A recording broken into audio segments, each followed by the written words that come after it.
Hello everybody and welcome to a special Gamers Without Borders review podcast. With the release of the new Nintendo Switch, it seems there's one killer app that everybody is talking about, and of course, we are no different. So let's talk about the Legend of Zelda, Breath of the Wild.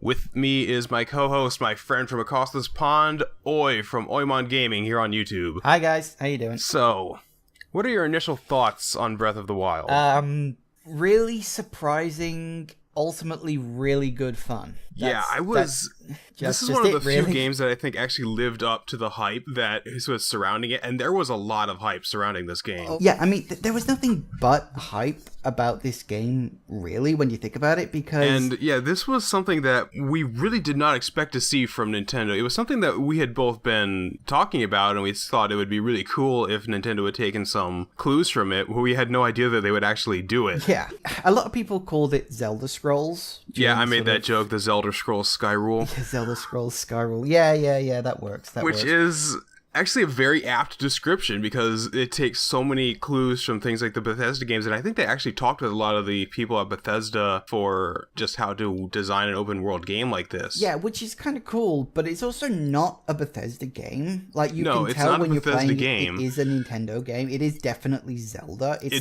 definitely Zelda. You know, it's not like, oh, it's just Elder Scrolls, but with the Zelda mod on it or something like that. Yeah, which I'm sure that exists, but it would be played. It does. Yeah, this game actually feels like it should be played in third-person mode. Something like Elder Scrolls is always, even playing in third-person mode, it still feels like it should be played in first-person mode. Yeah, that is true. I couldn't really imagine playing this game first-person, especially first-person, no. Like in the climbing segments. Oh yeah, I don't know how the hell you would do that.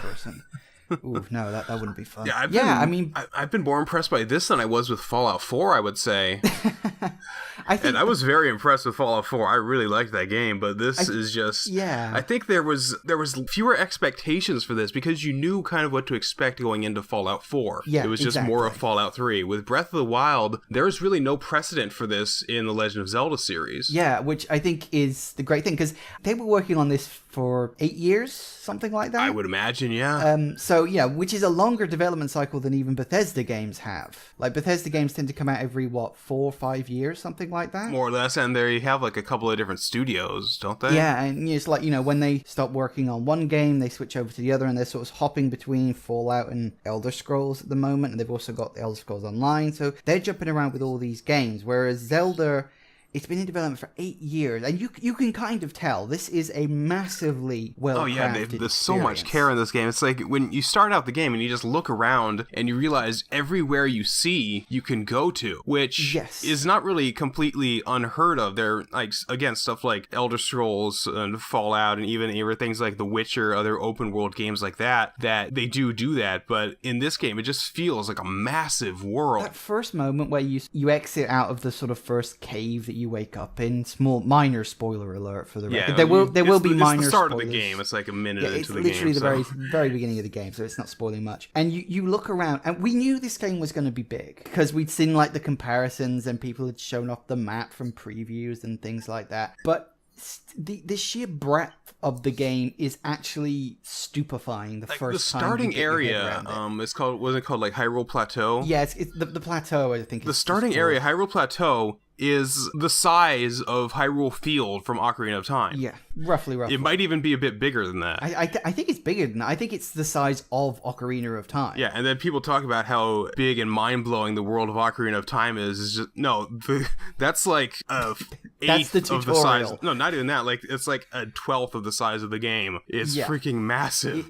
Like I said, it is actually mind-bogglingly huge. It seems so big, you think, I am never going to get to the other side of this. You do eventually, of course. Yeah, you do, but it takes a while. It takes a long time. Eventually, you do get fast travel, which is incredibly helpful. Oh, yeah. Because, if they hadn't done fast travel, that would have been really stupid. Oh, yeah, because they did make a lot of really smart ideas with this, but one thing that I really like about this is just how organic the gameplay is. It doesn't seem to give you arbitrary things to complete. Everything you complete seems to have a reason behind it, or it's just they made it fun to do. It's like you look out and you're pretty much they don't even tell you what your first objective is, which is what we're like jumping all over the place because there's so much cool stuff to say about this game. Yeah, we should try to focus. Let's try to focus. But basically, your first objective is really just running around Hyrule Plateau and you're getting your main abilities. But once you leave the tutorial section, the game just opens up, and it's sort of akin to walking into the cave and the guy gives you your sword and there you go. So I haven't seen an open world Zelda like this since the first Legend of Zelda game. People always talk about how great Legend of Zelda is and how open world it is, but the newer Legend of Zelda games aren't like that at all.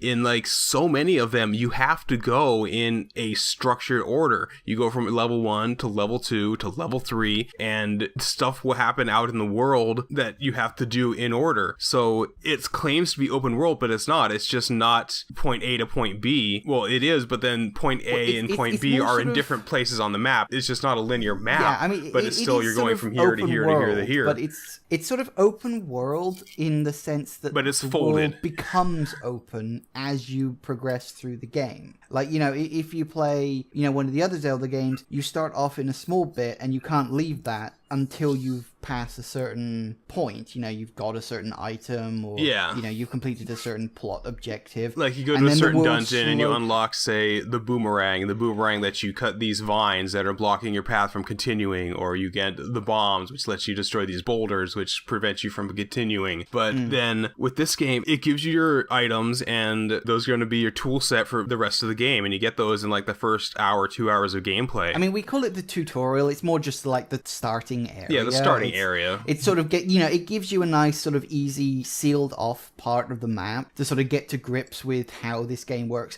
Because to be honest, if they just dropped you straight into it, that probably would have been quite annoying. You can tell that this game has been very cleverly crafted. Yes. Nintendo are masterful game makers. We know this.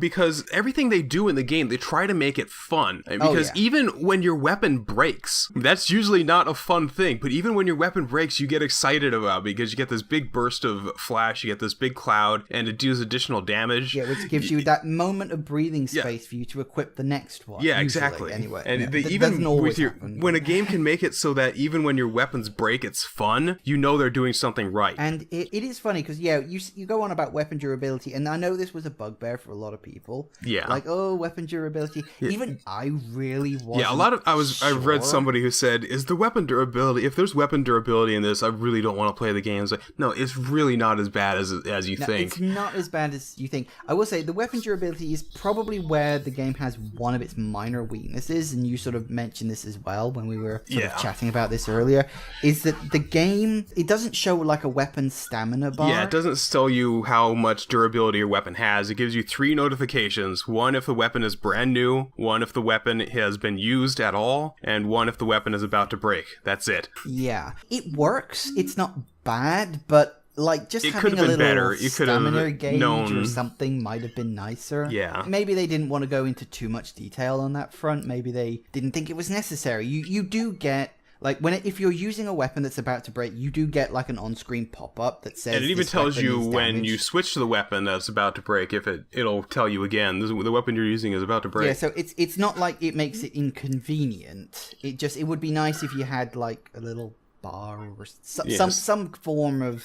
Because you want to use the weapons that are about to break earlier, because once they break, then you have that slot open for new stuff. Because the slots are a little limiting in this, which it's always limiting in any game where you have a limited amount of inventory space, because you always want to pick up new things. So, but the fact that the weapons do break, even that's a really cool idea behind the game, because then it forces you to use the weapons and it forces you to kind of enjoy them while you have them. Because if you only could able to use that one weapon, you'd find the weapon you like and you would never move away from it. It also forces it forces you to think on the fly sometimes. Like, if the weapon you've been used to for a while suddenly breaks, you've got to think, okay, what else have I got? And you have to keep like a stockpile of weapons. And of course, all the weapons have like different advantages and there's like certain weapons that are blunts, and you have swords, you have spears, you have double-handed swords, which you can't use a shield with, you have axes, you have clubs, you have sledgehammers. The game it reminds me of is it's kind of like like Dark Souls. I mean, I you joked about it being called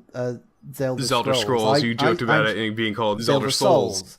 And it really is like that, because the difficulty is also up a notch as well. Yeah, you will die a lot, mostly because there's enemies that'll do like 15 hearts of damage to you. There are enemies that will one-hit kill you. I've discovered this. It's not that they do a lot of damage, it's that they will one-hit kill you. Doesn't matter how many hearts you've got. It's the really tall enemies. I forget what the hell they're called. Moblins? But they'll just... Or sometimes there's an enemy that will always take you down to just a quarter of a heart of health when they hit you. And it is really annoying, truth be told. But yeah, the game does punish you for not preparing properly. Yeah, it'll like, because it doesn't really give you any arbitrary limitations. It's just if you go into an area, it's going to be difficult. There's going to be really strong enemies there, and you got to bring supplies. If it's going to be a cold area, you have to bring things that'll keep your heat up. If it's going to be a hot area, you have to bring things that'll cool you down. So you really do need to prepare for these games, but that's really the only limitation they give you. If you want to go in without armor and with really bad weapons, you can. You just have to bring a lot of food to be able to heal yourself, as you will inevitably be taking damage. Yeah, it's not so much that it doesn't let you do things, because pretty much you can do whatever you want to do in this game, but it does punish stupidity. Yeah, it punishes you for being unprepared.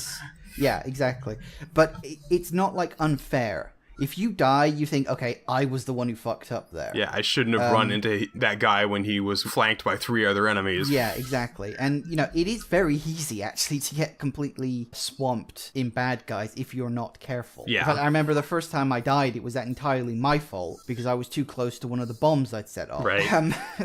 It's completely my fault. The game is harder, but it's still fair. A lot of people talk about how easy a lot of Legend of Zelda games are, and they tend to be on the easier side. You are going to be at a certain level for a certain boss, so that boss is scaled to whatever level you're expected to be at. Yeah, and it is a kind of a fun thing, because this game is so open, what happens is when you complete the tutorial, you're given like one additional thing, and you're basically told this is the main objective of the game, and if you want to do that, you also can do these 4 things. I won't go into too much details again, spoilers, but you are given 4 objectives in like all 4 corners of the map. And you're told, go there, do this thing, if you want. Yeah, you're not even forced to do that. There's currently a speed run where they beat the game in an hour. They complete the tutorials, because once you've finished and get off the tutorial plateau, you can literally go and fight the last boss. Yeah. You don't have to do any dungeons. You don't have to do any other questing. You can just go and fight. You'll get your ass handed to you, but you can go and do it. And that's well, you may even not necessarily get your ass handed to you, because if you are good, if you can dodge, and if you can know what his pattern is going to be like, and you can dodge and you know what to do, you can beat the final boss an hour into playing the game. But that's because you can do it. That's because you're skilled enough as a player. It's not this arbitrary, you can't go here yet because invisible plot wall, because you have to do these other things before the game will let you even bother fighting the final boss. It's like, no, if you are good enough, if you can hone your skills well enough as a player, you can do this, which is what is so great about this kind of game, is that it's all about the player interaction. There's nothing to do with, it's not reminding you that you're playing a game and you have to do it their way. Yeah. It kind of just completely confused me, really, because this is Nintendo. Yes, Nintendo has been so ridiculously hand-holding at times, and the tutorials in a lot of these Legend of Zelda games have been so painfully long. Twilight Princess was the tutorial, and that is ridiculously long before you even leave the starting area, with long people telling you stories that you don't want to freaking hear. Yeah, and Pokemon's just as bad. I mean, in fact, I don't think the tutorial in Pokemon Sun and Moon actually ends. I think they're teaching you stuff even as you're beating the final boss in that game, you know? Well, that's what they said about Final Fantasy 13 as well. They give you tutorials like 10 hours into the game as they introduce new elements. Yeah, as they, introducing new elements. And yet, at the same time, they've managed to do this game that has almost no help, even in the tutorial section. Yeah, even the part that is supposed that we're calling the tutorial, they really don't give you that much. They teach you by doing. They teach you, go here, and you don't even have to do those 4 things in any particular order. Yeah, exactly. Because it's like, you get this sort of quick quest to say, go this, and you activate this sort of tower, and then you're told that you have to complete these 4 shrines. In fact, no, do you have to do the first one first? I don't think so. I can't even remember now. But I think if you follow the story that's told to you, you probably do this one first and then you do the other three. But I don't know if there's anything that would actually stop you from doing those out of order. So probably not. I think it's, if you follow what you're told to do, then you can, but I don't think you have to. And that's the brilliant thing about it. Once you finish the tutorial plateau, you're given 4 objectives, and that's literally it. Yeah, that's all you have to, that's all you're forced to do. And then along the way, you have other things that pop up, like you will just explore this game. That's pretty much what we did for our first 20 hours. We didn't even bother trying to really, we sort of tried to follow the objectives, but we would always get sidetracked in the best way. Where it's like, oh, there's a tower I haven't visited yet, or there's a shrine. And then as you climb these towers, which are, it's very fun to climb these towers. It's very, there's something interesting about them because sometimes they're surrounded by dangerous terrain, or there's enemies nearby that you need to take out first. But then as you climb up and you make your way up to these towers, then you can get this visual lay and see what's around. And then from these towers, you can see other points of interest, which you can mark on your map or your magical smartphone iPad tablet.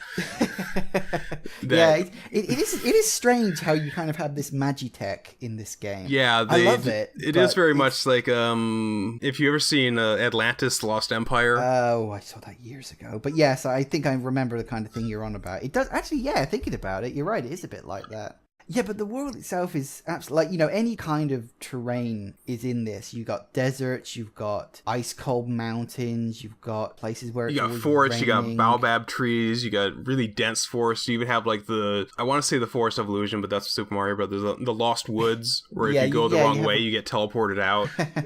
Yeah, that was quite fun when I discovered it. Because this is the thing, it's if you're a fan of exploration in games, which is, for me, that is why I play video games. Oh yeah, exploration is great in this thing. This game is just the best thing ever. And it's just, it really does give you the sense, like, you'll see this tower and you'll get out your little sort of, it's kind of like a telescope Sheikah slate, it's called in the game. It's minor spoilers again. Yeah. Most people will know that by now. It's like anything that happens really in the tutorial, I'm sure we can say. Yeah, so you get out this thing called a Sheikah slate and you can use it to zoom and you can mark like far off points, and then what it does is you can then go into the map and just see how monumentally far off this thing is, and it can literally be on the other side of the map. You'll still be able to see it. Like there's like no limit to the draw distance in this game. Yeah, it just goes on forever, and the map is, as I've said this before, it's mind-bogglingly huge. It's just mental how big it is. But at the same time, it's huge, but it's not insurmountable. Yeah. Like, if you set your mind on going somewhere, you can go there. You might encounter trouble. You might encounter troubles. You might encounter lava. It might be too steep for you to climb, that you don't have enough stamina yet. But even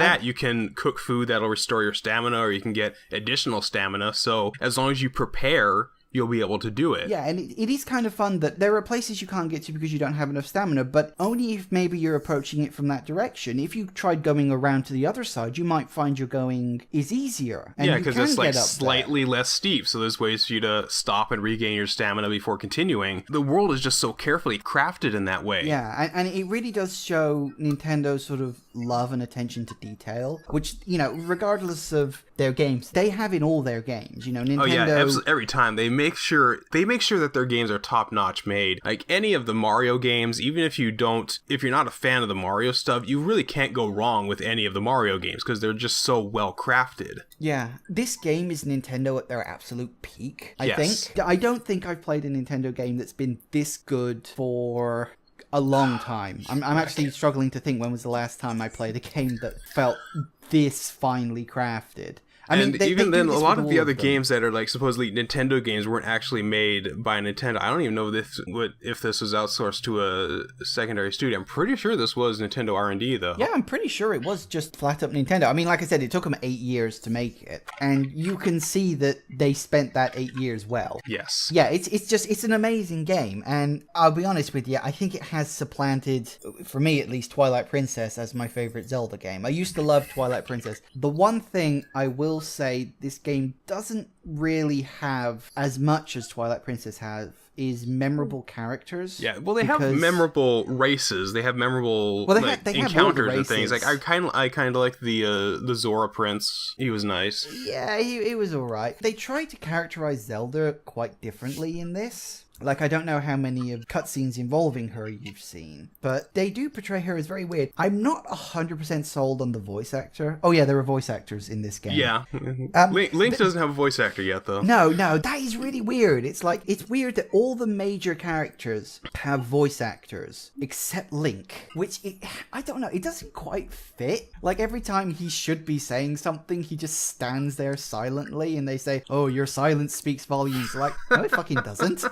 It doesn't say anything. He's the silent protagonist, is what he does. Yeah, I know. In a way, it's almost funny in that sense. Almost poking fun at themselves because Link is quiet. Or maybe they just learned their lessons from Metroid Other M. I don't know. Maybe, yeah. Because, oh god, what would they do with Link if he was talking about that? Jesus. Oh, they'd probably make him sound like this. I was fighting these chew jellies and I wondered if I would be able to survive. But, of course, the last time Link talked, we got the Zelda CDI games. Oh, yeah. Excuse me, princess. No, that was the TV series. But like, great! I can't wait to bomb the Dodongos. Wasn't it the same voice actor? I don't think so. Was it not? I've actually never seen the CDI games. Couldn't give a shit, frankly. But yeah, I mean, don't get me wrong. I've got no problem with the voice actors. All the voice actors in this game are actually pretty good. They do their job very well. I'm just not sure if, I don't know, Zelda's voice seemed too soft to me. It didn't feel like she had enough authority behind her voice. Maybe I was just expecting something else, you know? I don't know. Maybe. But yeah, I mean, the voice acting, it's a bit jarring at first, but actually it works. You know, the voice actors are very good. They do their roles perfectly adequately. There's no real reason to complain. You might not like the voice or the characterization choices, but, well, let's just say the prevailing memory in my mind is Metroid Other M. Yeah. That's just the one that sticks. This is a million times better than that game. Okay, well, the other thing that I really didn't like about the presentation was not so much the fact that we did talk about weapon durability, which we don't mind the fact that it exists, but it's just kind of the way it's done is the way it's presented, but also in that same vein, the Blood Moon. Yeah, I was really confused. Yeah, in a game like this, you're going to have respawning enemies. It's just kind of a thing that's going to happen. They have it in Skyrim, they have it in all these open world games. Eventually, they just come back. You just have to accept it. But the way this game does it is actually pretty clever. There's just sort of a set time when the Blood Moon rises and all the enemies that you've killed come back. But the problem is, it's a little bit buggy. It doesn't always work. So I have heard stories of like this one guy who was in the final battle against Ganon, and the Blood Moon hit. Ganon is the last boss, by the way. Obviously, yeah, spoilers, come on. He was in the final battle against him, and he had him down to like a sliver of health, and the Blood Moon hit during the last cutscene, and Ganon came back to life, but he was invisible. And had full health. So, yeah, they really needed to work the kinks out of the Blood Moon, where it wouldn't happen, like, during boss battles or during cutscenes or things, because I've heard other problems where Blood Moon will always happen, like, if you stand on a particular rock, it'll cause a Blood Moon to happen no matter what, or they've had people that had Blood Moons happen, like, twice in one day, like, in-game day. This is the one thing, actually, I forgot to mention. I've not encountered any bugs in this game. No, me neither. I mean, people have talked about problems with the, like, Joy-Con desyncing. I have not had that problem at all. Yeah, because just for the record, he's got the Switch version. Yeah, I have the version on the Switch. Oi has the one on the Wii U. Yeah, I mean, I haven't had any bugs with the games. And considering the size of the game, I mean, you think of Bethesda games. Oh, yeah, absolutely. They are known for their bugs. Because, like, Bethesda games are cobbled together with duct tape and prayers, which a lot of video games are, surprisingly. You'd be surprised how buggy a lot of games are and how just they barely manage to work. Yeah, but seriously, I haven't encountered any bugs. No bugs, no glitches, no crashes. Had occasional frame rate issues, but nothing game breaking. No, it's just, I mean, and of course frame rate is just, it's a graphical thing. It's who gives a shit as long as the gameplay's fun, right? Yeah, and again, I think that speaks to the 8 years of development in this game. I think it's also that the game is more focused. Like, it is a bit more focused than something like Fallout 4, because Fallout 4 seemed to do way too much, because you had the settlement building, you had the crafting, you had all the stuff like that, you had the weapon mods and things like that, which had existed in the past, but it seems like there's so much in the game, it makes it very difficult to balance it all. But this game, it seemed much more focused. It seemed to give you only the things that the developers thought was the most fun and most deserved to be in the game. So you have like electricity resistance, heat resistance, cold resistance, boosting your stamina. You have different effects that the food can do for you, but it's all very calculated. They don't give you like in a Fallout game, you'd have like 5% extra this type of resistance or whatever. In this, it's just more, okay, you have extra heat resistance, which allows you to stay in the desert longer. Yeah, I mean, in terms of like resistances, there are basically 3 levels to everything, aren't there? You can have a little bit, a lot, or the full amount. Yeah. And that's it. So it's no like 5%, 7%, 9%. It's all no like, there's level 1, level 2, level 3. And that's it. It's very clear-cut, very straightforward. Yeah. And again, it speaks to the strength of just the design of the game, which I think is the key thing to take away from this, because the design is so absolutely, I want to say perfect. Yeah, it is a very, it is perfect, but there's people that would argue it's not a perfect game, but all the problems with it are really quite minor. Yeah, like I said, the problems of weapon durability not being maybe as clear as it could have been. Like there's actual like, there actually is like bugs in terms of the blood moon, but like the open world aspect and everything, if you have a problem with this game, there's probably a problem with the design itself. That's just a personal preference, but we haven't found anything that was really, well, I did encounter one quest that was really fucking annoying. I really wish they would stop doing this. Did you encounter this quest, or did you at least saw my tweet about it? There's an instant failure stealth mission you have to do.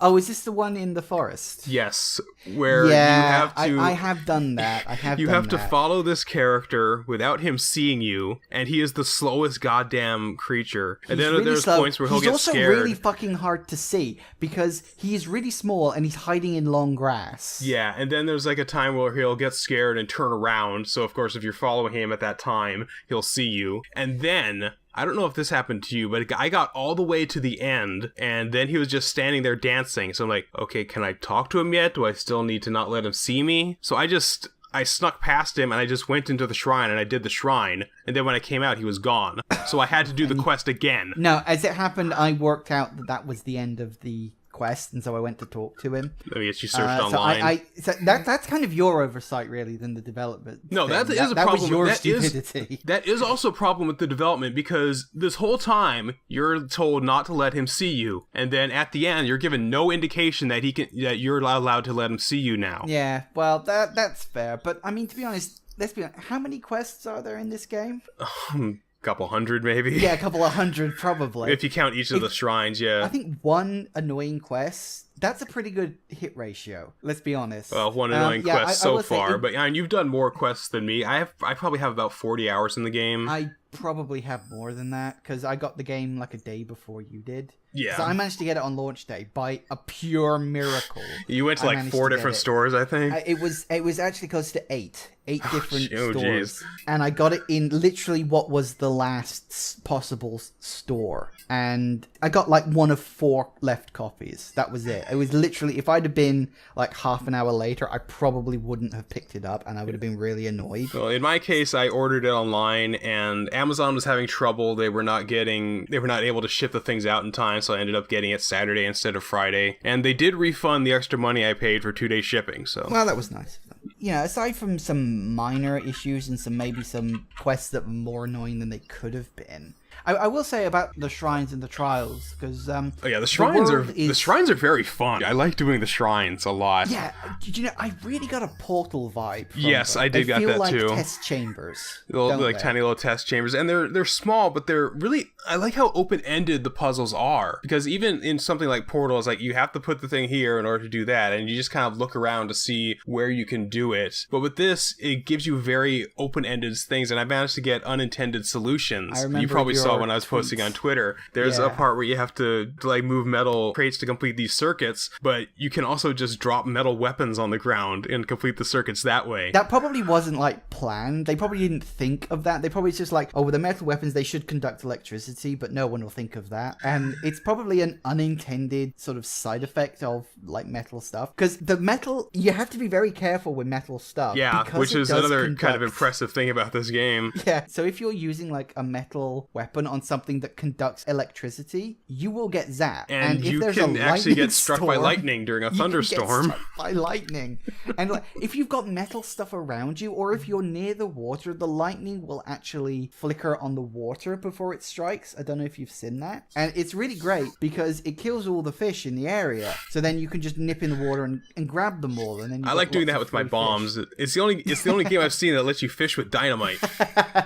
Yeah, that's good. I mean, there's no actual fishing mechanic in this. No, which I guess, again, it seems like the kind of thing that they might have put in, but it would have been a bit too much, because you can fish, you can go fishing, just not with a fishing pole. You can use bombs, you can use a bow. Yeah, you can use a bow and arrow to literally just kill the fish in the water and then just go in and collect them. Yeah, so... Yeah, the open-ended puzzles, there was one that had these like big swinging iron balls, like iron spiked balls. I think the way they intended to it was you would use you get this thing that can control metal, so you use that thing to move the metal balls side to side, and you try to get them in sync so you can just sneak past. What I did, I just lifted them up over the rafters and I wrapped the chains around them just to move them out of the way. Yeah, you see, I didn't get them in sync either. What I did is I just used the magnesis thing to just hold them as I sort of slidle past, and then I just dropped them straight down so that they weren't moving at all. Right. And or you could easily have just used your time stop thing to stop them swinging as well. That too. So,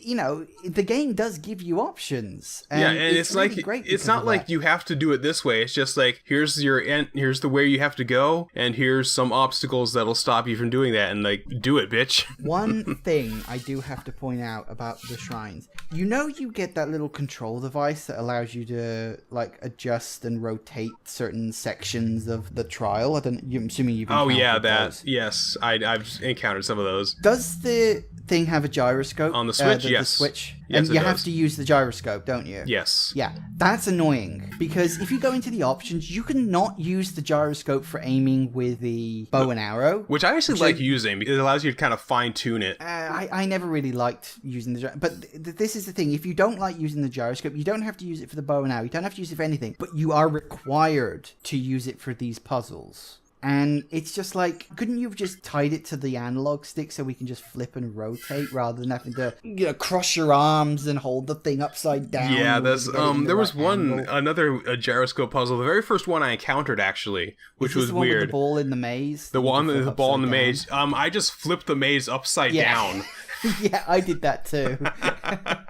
Yeah, and again, you know, I don't know if that was an intended way to solve the thing. But it lets you do it. It allows you to do it. It's one of the options, which is so cool. There's so much great stuff in this game that I really have never seen before. And I haven't played a lot of modern games, like stuff like The Witcher or like Kingdoms of Amalur. So I don't know a lot of other games that'll do it. But this AI of the enemies is really commendable. I've thrown bombs at enemies and they will kick it out of the way. And it's like, if you paralyze them and steal their weapons, they'll get mad at you and they'll look around for a new weapon to use, and that is just so cool. And I guess you've seen stuff like that in like Fallout, but it's very less presented there because they just kind of disappears from the world and appears in their hand. And here you actually go see them go and pick it up and then come back after you. Yeah, the AI is like really good, and as I said, you know, if you're not careful, they will kick the living crap out yeah, of they'll you. Sneak up on you and they'll make you hurt.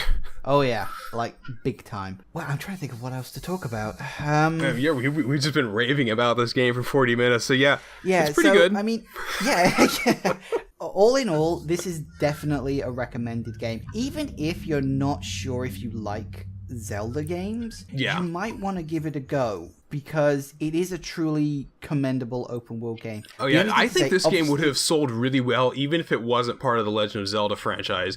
And Legend of Zelda games sell out regardless of how good they are, because the Legend of Zelda games have always been good. They've always been very well received. But this game just completely blows all the others out of the water. Oh yeah. because it just completely goes away from the traditional Zelda formula, which I guess a lot of people are now realizing just how old that formula is and how long they've been doing it. But this game is just something completely new, and it kind of made me realize, do you think this is the direction the Zelda series is going to go from now on? Like, if there's a sequel to this game? It was something I was going to mention. It's just like, can Zelda even continue after this game? If they're just going to do it again in this style, and they would have to go bigger and better. To be honest, the only area I could maybe see them expanding on is to have more story-related stuff to do, because you get 4 main objectives you're supposed to complete before you do the last boss. You don't have to, but each one you complete makes the last boss easier. And the only thing I could think is if maybe they kind of have more of a plot, more of a story, because the story is a bit generic. It works, it's serviceable, but it's just like, Ganon is this ultimate evil, go and do this 4 things before you beat him. Which, I mean, the story kind of takes a secondary element to it because it's really not necessary. The game itself, which Nintendo's always been great about this, it's always supposed to be about the gameplay. And the gameplay is by and far the reason to play this game, because the gameplay is just spectacular. Even just climbing mountains, you can relax. I'd find it relaxing. I'll just put on like a podcast or some album I like and just go exploring. Yeah, I mean, that's the thing. This game is a time sink. Oh yeah, absolutely. You will look at your watch and it will be 4:00 in the morning. Yes. And you'll think, what the hell was I doing? The only thing that brings me out of the game is noticing the low battery light shining up on my Wii U controller. And it's just this red blinking light flashing at me. It's like, oh yeah, I've been playing this game for about 6 hours now. I should probably stop. And I should probably go eat something now. Yeah. This game is a complete time sink. Just for the record, none of us have actually completed the game. Yeah, neither of us have completed it yet. Mostly because we keep getting distracted with side quest stuff. Yeah, because there's so many great side quests in this game. To get distracted. I would think I'm about 3/4 of the way through the game, I think. I don't know in terms of like, I don't know if it would even be possible to 100% this game. I'd have to wait for some kind of massive map of the whole thing to come out, along with a quest list and everything like that. And I don't think that exists yet. It might. I don't know, because I know some game companies do get early access to these games, so they can start writing their guides earlier, maybe. But yeah, there is so much to do. If you think games like Fallout and Skyrim are like value for money in terms of what you can do... Oh yeah, this is very much in that vein, yeah, because you can drop... I could easily see myself dropping 100 hours into this. Oh, yeah, and that's just on one playthrough.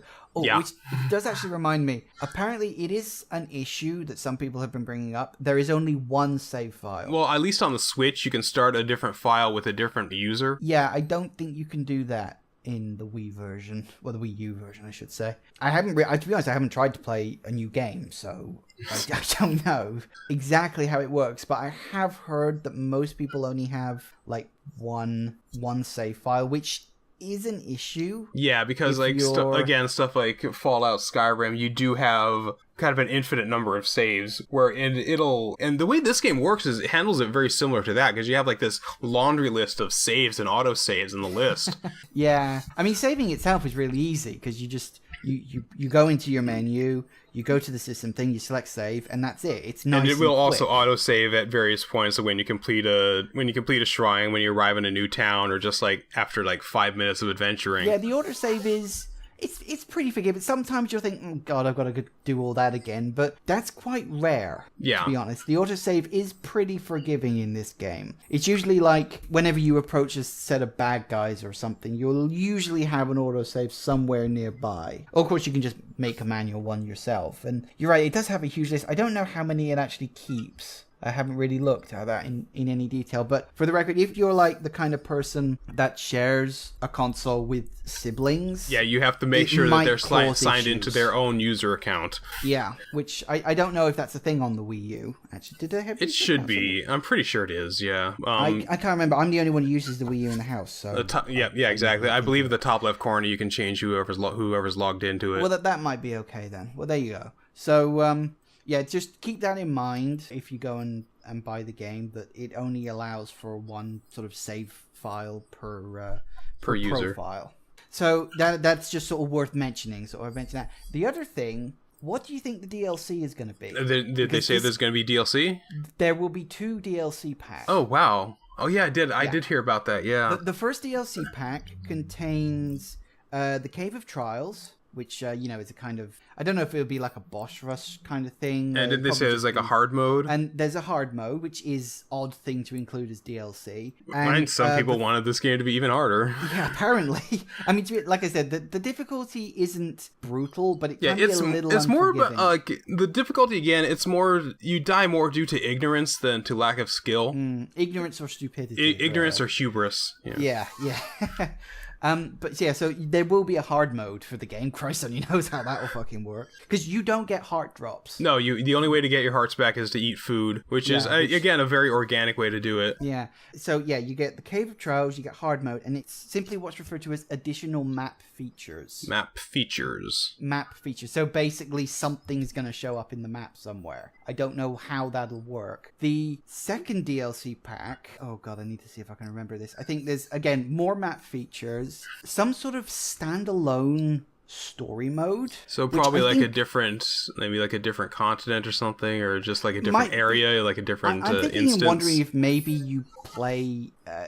as Zelda, like during like the prequel or like a prequel segment. during like what happened before everything in the game. That could be interesting. That could be quite fun. Or maybe you just play as Link guiding Zelda through the prequel section, as it's sort of a standalone story. Right, because he is just... that is kind of interesting about the story, is the fact that Link is so... Even though he's been, like, asleep for... again, spoilers, but this is, like, said at the beginning. He's been asleep for 100 years, but he's still, like, a master swordsman. He knows how to use any weapon he uses. He's incredibly fit. He can climb trees and mountains. It's because he was a soldier before he was put to sleep. Yeah. He's not just someone, he's, like, a destined hero. He kind of is a destined hero, but at least it gives a reason for how good he is. Yeah, he's not just some kid who just happens to be the hero. He's not Harry Potter. He's not Link from Ocarina of Time. He's Link from Breath of the Wild. Yeah.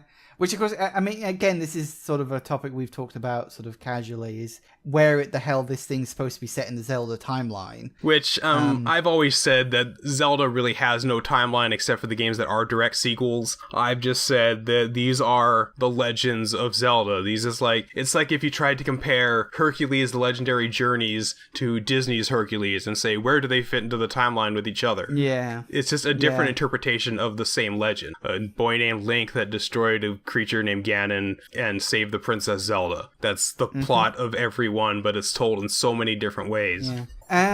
So yeah, I mean, it's interesting to see where they'll go with the DLC. I don't know how much it's going to cost, but it comes out, I think, first one comes out in summertime, next one comes out in like winter. I think that's the plan for it. So that's going to be about a year of this game just getting updates, which is going to be a good way to come back to it. Oh yeah. I mean, I to be honest, I'm probably just going to keep playing this game for weeks to come. This game is going to see me through to the end of March. Easily. Oh, easily, yeah. There's so much stuff in this game, just exploring is just good fun, and that's why I play video games. Yeah, you play the video games for have fun. I love just how well crafted it is. I like just the minor things they made it so fun, just the minor things. There's certain things you can do in this game that would be violent in a more mature game. Like you can freeze people and then smash them with a sledgehammer, and you get this really satisfying, like, smashing sound effect and this explosion that just feels so great when you smash some moblin in the head with a massive, like, 45 damage dragon bone club.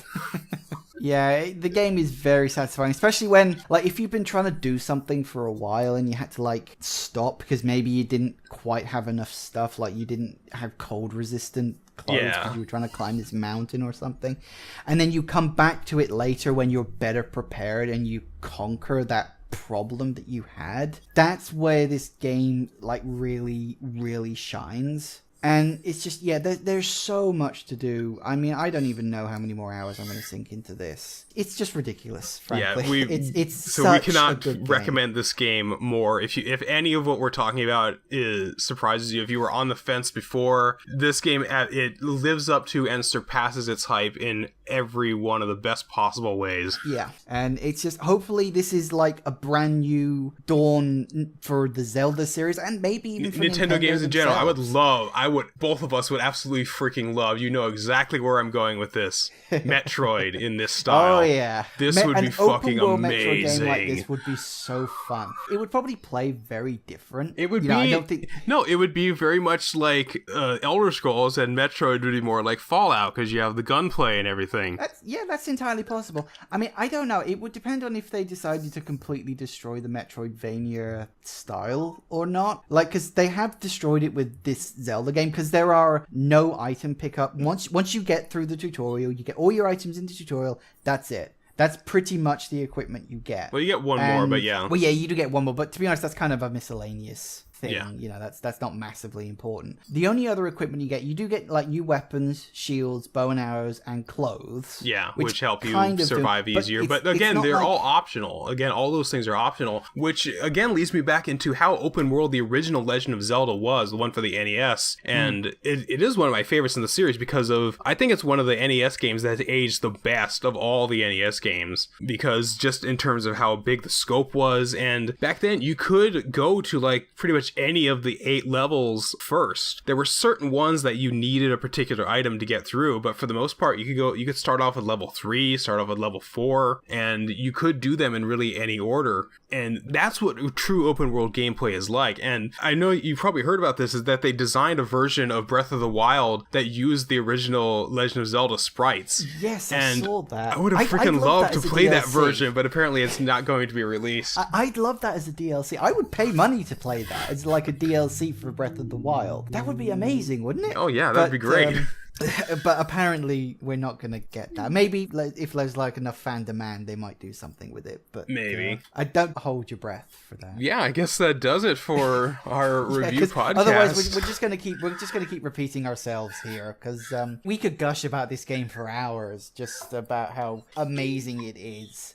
And I mean, you know, like we tried, both of us, not to get caught up in the hype, and I think we kind of succeeded in not getting caught up in the hype. But then now that the game's out, there's no denying it. Get caught up in the hype. It's definitely worth it this time. This game does live up to the hype. Bottom line, this is an amazing game. It is an amazing Zelda game. Whether you buy the Switch to play this or whether you buy it on the Wii U, that is frankly your decision. Yeah, that is personal preference. If you don't want to shell out the money for the Switch, you can easily get it on the Wii U. It'll be pretty much the exact same game, just as fun. But if you are planning on getting the Switch, gameplay differences. Yeah, if this had been a Switch exclusive, the Switch would have sold even better, and the Switch is actually selling very well. Yeah. So, yeah, just for the record, there are no differences between the Switch version and the Wii U version. I think there's some minor graphical changes, but it's purely graphical. Yeah, purely cosmetic. There's no difference in terms of gameplay or the world layout or anything like that. It's not even, like, flipped, like Twilight Princess was. Twilight Princess. Yeah, because, like, the left-hand, right-hand thing was a bit odd. Which was such a weird choice.